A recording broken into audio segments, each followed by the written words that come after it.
महाराणा प्रताप तथा अशोक सम्राट जैसे राजा थे। मैं उस देश की नागरिक हूँ जहाँ हर 50 मील पर रूप, पहनावा और मजहब बदल जाता था। मैं उस देश की नागरिक हूँ जहाँ डाल डाल पर सोने की चिड़िया का निवास होता था।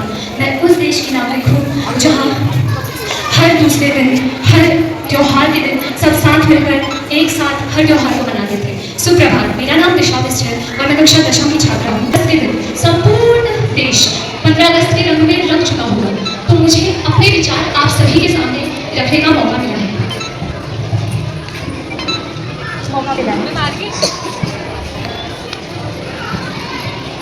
यहाँ उपस्थित कुछ लोगों के लिए 15 अगस्त का अर्थ उन शहीदों की कुर्बानियों को याद करना है, उनके बलिदान को, उनके हर चीज को जो उन्होंने हमारे लिए किया है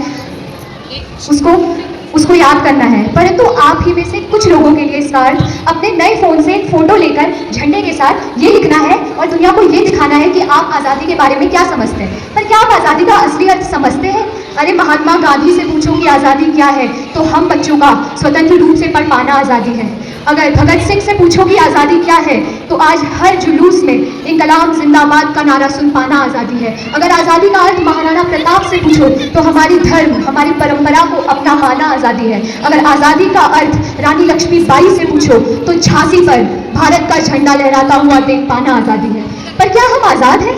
नहीं, मुझे तो नहीं लगता, क्योंकि 15 अगस्त का दिन कहता है आज़ादी अभी अधूरी है, सपने सच होना बाकी है, राखी की शपथ अधूरी है। जिनकी लाशों पर पग धरकर आज़ादी भारत में आई, वो अब तक है खाना बदोश, गम की काली बदली छाई। कलकत्ते के फुटपाथों पे जो आधी पानी सहते हैं, कि कलकत्ते के फुटपाथों पर जो आधी पानी सहते हैं, उनसे पूछो 15 अगस्त के बारे में क्या कहते हैं। उनसे पूछो 15 अगस्त के बारे में क्या कहते हैं। अगर हिंदू होते, उनका दुख सुनते तो तुम्हें लाज आती, तो सीमा के उस पार चलो, सभ्यता जहाँ कुचली जाती, इंसान जहाँ बेचा जाता, ईमान खरीदा जाता है, इस्लाम सिस्कियाँ भरता है, डॉलर मन में मुस्काता है।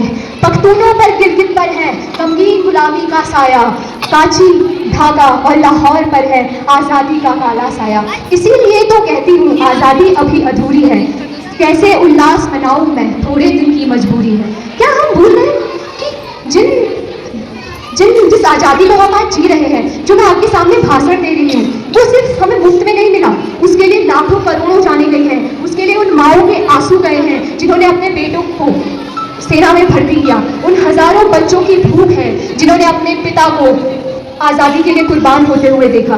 पर मुझे तो लगता है हम सब भूल चुके हैं, क्योंकि आज का भारत हमें ये बताता है कि 14 अगस्त की रात को सिर्फ 2 दस्तावेजों पे हस्ताक्षर करने से भारत में आज़ादी आ गई। वाह!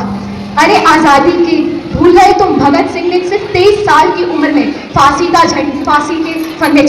हर्ष यही उल्लास यही, एक आस कहीं दिखती है, हर्ष यही उल्लास यही। भारत खड़ा दूर हमें देख रहा है, भारत दूर खड़ा हमें देख रहा है, मंद मंद मुस्कुरा रहा है। किसी जुलूस यात्रा में भी वो इंकलाब जिंदाबाद का नारा दोहरा रहा है। धन्यवाद।